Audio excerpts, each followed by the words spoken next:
नमस्कार, मैं हूं निखिल और आप देख रहे हैं सुर्खियां। दिन भर की खबरों को समेटकर आपके सामने लाने वाली दी ललन टॉप की नई पेशकश। पहली सुर्खी जुड़ी है राहुल गांधी की भारत जोड़ो यात्रा से। इसका समापन 30 जनवरी को कश्मीर के श्रीनगर में होगा। कांग्रेस की तरफ से श्रीनगर में भारत जोड़ो यात्रा के समापन के मौके पर 21 पार्टियों को निमंत्रण भेजा गया है। कांग्रेस अध्यक्ष मल्लिकार्जुन खड़गे ने समान विचारधारा वाले 21 दलों के अध्यक्षों को चिट्ठी लिखकर न्योता दिया।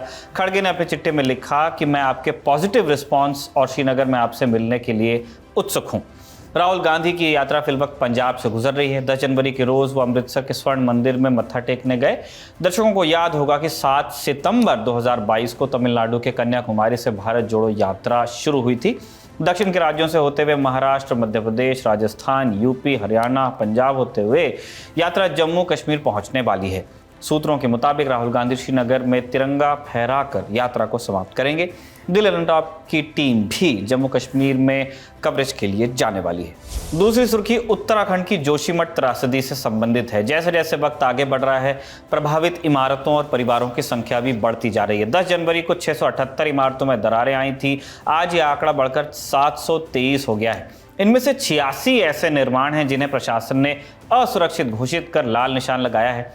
ऐसी असुरक्षित इमारतें जिनसे दूसरे घरों को खतरा हो सकता है, उन्हें प्रशासन बिना देर किए गिराना चाहता है। ये काम 10 जनवरी को 2 होटल्स को गिराने से शुरू हो जाना था, लेकिन होटल मालिक और स्थानीय नागरिक पहले मुआवजे की मांग कर रहे हैं।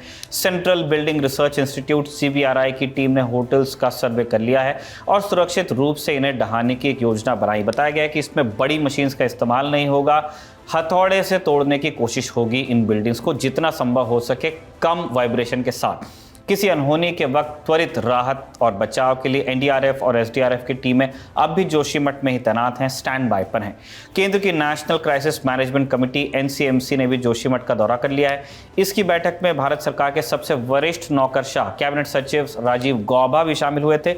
इन्होंने 10 जनवरी को ही कह दिया था कि असुरक्षित इमारतों को तुरंत सुरक्षित रूप से गिराना जरूरी है, लेकिन विरोध के चलते होटल्स आज भी नहीं गिराए जा सके। प्रदर्शनकारी क्या कह रहे हैं, आप उनकी बात सुन लीजिए। तो उनको कर देना चाहिए ना, क्यों मारना चाहते वो? हमको क्लियर कर दो और हम जाएंगे यहाँ से। क्यों इतने लोगों का मारने का प्लान बना रखा उन्होंने? अभी तक किसी को नहीं लेगे। नगर पालिका हॉल में रख रखा है। कुछ लोगों को कहीं किसी होटल में रखा है, नगर पालिका में रखा है। हाँ, हम लोग भी वही थे यहाँ, इसलिए आए कि कहीं हमारा होटल तोड़ न दे। हाँ, बिना नोटिस का ही JCB लगाए चक्कर है। सारा JCB खड़ा है, SDRF खड़े हैं, इसलिए हम लोग यहाँ पे बैठे हुए। नगर पालिका एक रूम दे दे, उसमें 8-10 लोग हैं, जैसे गाय बकरी भरते वैसे भर रखे सारे। उत्तराखंड के मुख्यमंत्री पुष्कर सिंह धामी के सचिव R मीनाक्षी सुंदरम ने प्रदर्शनकारियों के साथ एक बैठक की है। प्रदर्शनकारियों ने मांग की कि उन्हें पहले बद्रीनाथ मॉडल पर मुआवजा दिया जाए, उसके बाद निर्माण ढाए जाएं।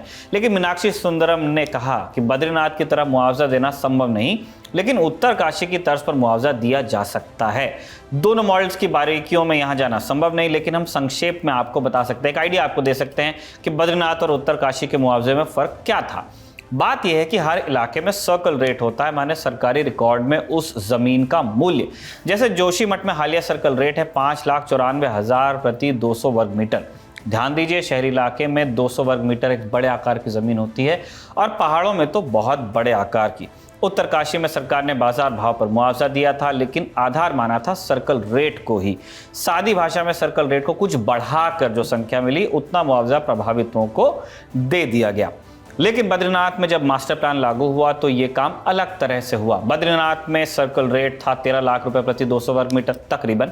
मास्टर प्लान लागू हुआ तो ये बढ़कर 30 से 32 लाख पर आ गया, और जब सरकार ने यहाँ अधिग्रहण अथवा निर्माण आदि के लिए मुआवजा दिया, तब सर्कल रेट को 5 गुना बढ़ाकर दिया, माने 200 वर्ग मीटर के लिए 1.5 करोड़ रुपए का मुआवजा मिला। ये उदाहरण है। प्रशासन जोशीमठ में सर्कल रेट से मुआवजा देने की बात नहीं कह रहा, वो यही कह रहा है कि वो लोगों के हितों का ध्यान रखेगा और उचित मुआवजा देगा, जिस तरह उत्तरकाशी में दिया था बढ़ाकर। लेकिन जोशीमठ के लोग चाहते हैं कि सरकार मुआवजा देने से पहले लिखित आश्वासन दे कि सर्कल रेट को कितने गुना बढ़ाकर बाजार भाव तय किया जाएगा, और यहीं पर सरकार और प्रदर्शनकारियों के बीच बात फंसी हुई है। वैसे उत्तराखंड सरकार ने 1.5 लाख प्रति परिवार के हिसाब से प्रभावितों के लिए अंतरिम राहत का ऐलान किया है। दूसरे परिवार जो परेशानी झेल रहे हैं, उन्हें 50,000 प्रति परिवार भी दिए जाएंगे। एक और बात है, आर मीनाक्षी सुंदरम ने आज कहा कि जोशीमठ में पुरानी दरारें अब चौड़ी नहीं हो रही और 7 जनवरी के बाद से नई दरार नहीं आई, लेकिन स्थानीय पत्रकारों ने दी ललन टॉप को बताया कि दरार आ रही है। तभी तो प्रशासन लगातार दरार वाले मकानों की आधिकारिक संख्या को बढ़ा रहा है, जिसकी जानकारी लगातार हम भी आपको दे रहे हैं। स्थानीय पत्रकारों का यह भी दावा है कि अभी पूरे शहर का बारीकी से सर्वे पूरा नहीं हुआ है, सर्वे चल रहा है, कंक्लूड नहीं हुआ। जब ये हो जाएगा तभी प्रभावितों की संख्या, उनके मकानों की और परिवारों की वास्तविक रूप से सामने आ पाएगी। जोशीमठ में हल्की बूंदाबांदी की खबर है और चमोली के ही सुनैल इलाके में बर्फ भी पड़ने लगी है। जानकार मान रहे हैं कि अगर बारिश बढ़ जाती है तो जोशीमठ की मुसीबतें भी बढ़ सकती हैं। अगली सुर्खी भारत के सिनेमा जगत के लिए बड़ी उपलब्धि से बनी है। Director SS. राजामौली की फिल्म RRR ने इतिहास रच दिया है। फिल्म को अपने गाने नाटू नाटू के लिए गोल्डन ग्लोब अवार्ड मिल गया है। अमेरिका के बेवर्ली हिल्स में चल रही अवार्ड सेरेमनी में नाटू नाटू गाने को बेस्ट ओरिजिनल सॉन्ग कैटेगरी में यह अवार्ड मिला। फिल्म में इस गाने पर अभिनेता जूनियर NTR और रामाचरण की जुगलबंदी देखने को मिलती है। गाने को कंपोज किया है MM केरावनी ने और गाया है काल भैरव और राहुल सिप्लिगुंज ने। MM केरावनी जब अवार्ड लेने स्टेज पहुंचे तो डायरेक्टर राजामौली समेत सभी कलाकारों का उन्होंने शुक्रिया अदा किया, थोड़े वो भावुक भी हुए। एस.एस. राजामौली की ये फिल्म 2 कैटेगरीज में नॉमिनेट हुई थी, बेस्ट नॉन इंग्लिश फिल्म और बेस्ट ओरिजिनल सॉन्ग। हालांकि best non English film category में RRR जीत नहीं पाई। यह अवार्ड मिला अर्जेंटीना 1985 इस फिल्म को। आप इस अवार्ड के महत्व को इस तरह से भी समझ सकते हैं कि RRR बीते 2 दशकों में गोल्डन ग्लोब में नॉमिनेशन पाने वाली पहली भारतीय फिल्म थी, अब तो जीत भी गई। इससे पहले नॉन इंग्लिश फिल्म कैटेगरी में नामांकन मिला था सलाम बॉम्बे को, जो 1988 में आई थी, और दूसरी थी मॉनसून वेडिंग, जो 2001 में आई थी। इन दोनों फिल्म्स का निर्देशन मीरा नायर ने किया था। अगर आप इस स्टोरी की विस्तृत जानकारी से वाकिफ होना चाहते हैं तो आप ललन टॉप सिनेमा की कवरेज को प्लीज फॉलो कीजिएगा। अगली सुर्खी अफगानिस्तान की राजधानी काबुल से है। यहाँ विदेश मंत्रालय के सामने एक आत्मघाती हमला हुआ जिसमें 20 से ज्यादा लोगों की मौत की खबर है। यह आंकड़ा सुर्खियों को लिखे जाने तक के है, इसमें सुधार हो सकता है, ये बढ़ सकता है। अफगानी मीडिया तोलन न्यूज़ के मुताबिक ब्लास्ट में घायल हुए लोगों को अस्पताल में भर्ती किया गया है। काबुल पुलिस कमांड के प्रवक्ता खालिद जदरान ने ट्वीट करके बताया कि ब्लास्ट के तुरंत बाद वहां तालिबानी सुरक्षा बल पहुंचे और राहत बचाव का काम किया जा रहा है। अभी तक इस ब्लास्ट की जिम्मेदारी किसी ग्रुप ने ली नहीं है। समाचार एजेंसी रॉयटर्स के मुताबिक यह ब्लास्ट दोपहर 4 बजे हुआ। इस समय वहां काफ़ी भीड़ होती है। इस स्ट्रीट पर दूसरे मंत्रालय भी पड़ते हैं। इस इलाके में तुर्की और चीन समेत दूसरे देशों के दूतावास हैं। अंतिम सुर्खी अमेरिका से है। यहाँ साल की शुरुआत में एक बड़ी घटना घट गई है। पूरे अमेरिका में कुछ समय के लिए विमान सेवा को ठप कर देना पड़ा। एयरपोर्ट और एयर ट्रैफिक कंट्रोल के कंप्यूटर्स में अचानक आई तकनीकी खामियों के बाद पूरे देश की एयरलाइन की सभी उड़ानों को अगले आदेश तक के रोका गया। न्यूज़ एजेंसी AFP की जानकारी के मुताबिक फेडरल एविएशन एडमिनिस्ट्रेशन FAA के कंप्यूटर्स में समस्या पाई गई, जिसकी वजह से पूरे US में उड़ानों पर असर पड़ा।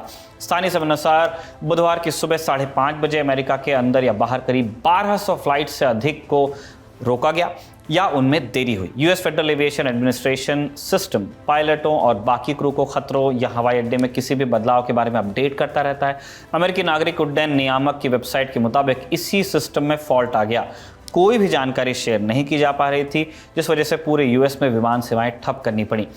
सभी फ्लाइट्स को ग्राउंड पर ला दिया गया है। उड़ान प्रबंधन करने वालों का दावा है कि खराबी का पता चल गया है और फ्लाइट ऑपरेशंस जल्द रिस्टोर करने की कोशिश चल रही है। इस पर कई लोग साइबर अटैक की भी आशंका जता रहे हैं। हालांकि अमेरिकी राष्ट्रपति आवास यानी कि व्हाइट हाउस के अधिकारियों ने इस बात से फिलहाल इनकार किया है। फिर भी दुनिया के सबसे ताकतवर मुल्क की विमान सेवा अचानक से ठप हो जाना कोई सामान्य घटना तो नहीं है। ये थी आज की सुर्खियां। अगले एपिसोड में आपसे मुलाकात होगी, इस उम्मीद के साथ आज लेते हैं विदा। देखते रहिए दी ललन टॉप।